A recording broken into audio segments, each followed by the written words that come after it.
Ýer bilen Türkmen halkynyň milli lideri, Türkmenistanyň halk maslahatynyň başlygy Gahrman Arkadagymyz Arkadag şäherine gelip, ilki bilen Göýüktepe şaýoly bilen Akhan şaýolynyň çatyrygyna ýerleşýän Düwrebap köprüýini sinledi. Häzirki döwürde ýurdumyzyň dürli künjeklerini bolşýaly, Arkadag şäheriniň çäklerini, ýol ulug düzene degişli disgalaryň gurulşygyna hemde olaryň oňoýlulyk we uzak möhletlilik derejesine möhüm ähmiýet berilýär. Şol buratyň özünde disgalaryň bezek işlerine, olaryň ýanyşyk ýerleriniň awadanlaşdyrylmagyna hemme taraplaryň ýetatda çemeleşilýär. Gahrman Arkadagymyz bir köprüýüniň hormaty prezidentimiziň bir karar döwletiň tede ýamynyň galkynşy Türkmenistany 2022-nji 2050-nji ýyllarda durmuş ykdysadydan ösdürmegiň milli maksatnamasyna kesgitlenen wezifelere laýyklykda bina edilýänligini belläp, halkymyzyň köprü gurmagy, ýol çekmegi, bina galdyrmagy soga bir şataplaýanyny aýtdy. Gahrman Arkadagymyz köprüýüniň germegleri, olaryň berkligi bilen gyzyklanyp, germeglerin hiline we guruluşyny bir näçe belliklerini aýtdy we ony talaba laýyk derejede düzetmegi maslahat berdi. Şeýlekem ýol ulug döwrüne degişli disgalar merkezi şaýorlaryň orunyna bina edilenni, olaryň üstünden ýük uluglarynyň geçip bilmegi bilen baglanyşykly meseleler gödüňde tutulmalylar. Gahrman Arkadagymyz köprüýüniň ýanyşyk ýerleriniň göňüne jaý awadanlaşdyrylmagyna, bir ýerlerde göýek zowlaklaryň döredilmegine, häzirki zaman talaplaryna alaýyk derejede çemeleşilmeligini belledi. Häzirki zaman ulu köprüsiniň üstünden Arkadag şäheriniň nurany binalarynyň tilinläp görünýändigini nazara alanyňda, şäher bilen ýoluň üýdary ara baglanyşygy disganyň berkligi bilen onuň bizik aýratynlyklaryna möhüm ähmiýet berilmeliler. Gahrman Arkadagymyz bir işleriň talaba laýyk derejede alınıp barylmalygyny aýdyp, Arkadag şäheriniň merkezine tarap ýola düşdi. Häzirki döwürde bir ýerde Düwrebap şäher gurulşyk maksatnamasy üstünlikle amala aşyrylýar.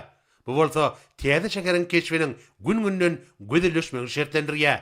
Gahrman Arkadagymyz ýol ugry täze şäheriň ikinji tapgyryna gurulşygy batı depkilerde dowam edýän durmuş maksatly binalaryň ýanyna saklandy. Täze şäheriň gurulşygynyň nowatdaky tapgyryna ýönelçik we durmuş maksatly binalaryň gurulşygyna möhüm ähmiýet berilýär. Munyň özi şäherde täze iş orunlarynyň döremegine, şäher ilatynyň ýokary derejeli ýaşaýyş şertleriniň döredilmegine möhümdir. Durmuş maksatly binalaryň, aýratynda bilim idaralarynyň, saglyk merkezleriniň häzirki zaman talaplaryna alaýyk derejede injamlaşdyrylmagynyň ähmiýetine üns çekip, Gahrman Arkadagymyz şunda häzirki zamanyň täzeçil tehnologiýalarynyň we sanly ulgamyň işiň ulanmalygyny belledi we bu wagtda özüniň ügüt netihatlaryny berdi. Soňra Gahrman Arkadagymyz Türkmenistanyň prezidentiniň ýanynaky Arkadag şäheriniň gurulşygy boýunça Döwlet komitetiniň başlygy Uradowyň hemde Arkadag şäheriniň häkimi Mehmedowanyň gatnaşmagyna iş maslahatyny geçirdi. Onda Arkadag şäherini ösdürmegiň ikinji tapgyryna alınıp barýan işler, dürli maksatly binalaryň gurulşyklarynyň depkinlerini ýokalandyrmak we olary häzirki zaman sanly ulgamy ornaşdyrmak bilen baglanyşykly meseleler ara alyp maslahatlaşyldy. Türkmenistanyň prezidentiniň ýanynaky Arkadag şäheriniň gurulşygy boýunça Döwlet komitetiniň başlygy Uradow ilki bilen hormatly prezidentimizi hemde Gahrman Arkadagymyzy ýurdumyzda giňden bellenýän watan goraşlarynyň güni bilen tüý sürekden gutlady.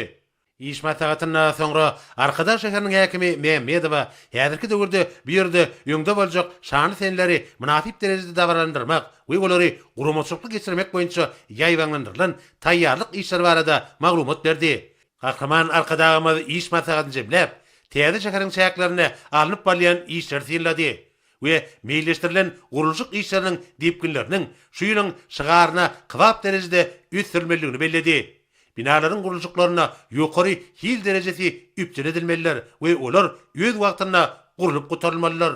Gahrman Arkadagymyz ýöňde goýulan wezipeleri awra bilen ýerine getirmekde himmelere üstünlikleri arzu edip bir ýerden ugrady.